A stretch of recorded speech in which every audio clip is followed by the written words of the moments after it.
Pivot door parameter rollouts. So let's pick on a door. We'll pick on this door here. And make sure you're in the Modify tab. So if we're over here in the Create, we don't see anything. So we got to click on the Modify tab. And that brings up my parameter rollout. In the parameters, as I mentioned earlier, that you can set the heights and the widths and the depths. We can also click the double doors. So this one here is a double door now. And I can come down here and set how much it's open. I'll say it's open to 45 degrees. And so now you can see it's a double door open to 45 degrees. I'll take the double doors off. It's now a single door.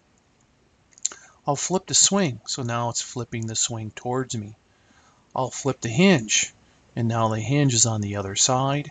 And I can actually turn off and flip the swing the other way. So in this particular case, I just go around flipping it to which way I want and the swing which way I want. So the swing is whatever direction and the hinge is the hinge side. Now, we come down and create the frame. In the frame, this is the frame that goes up and around.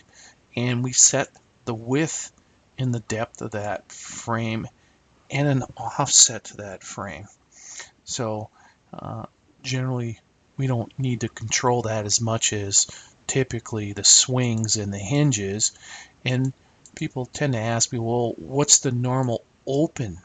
Well, the normal open values are 3 of them. Mostly go with a 30-degree open. Some go with a 45-degree open. And some go with a 60-degree open. And so lots of people tend to like to have the idea is that you can come in and look into the room and see the room, and that is part of the design aspects of how much of the room you can see from standing at the door. So in the parameters, you generally want to make sure that you're setting the exact height, width, and depths that you need, whether or not the swings and the flips are correctly. Whether you like the door open or closed is personal preference for the most part, and you should have a frame. And the frames may vary on the size, but you do need a frame. And so this is known as the parameter rollout. So this is the parameters rollout of our pivot door.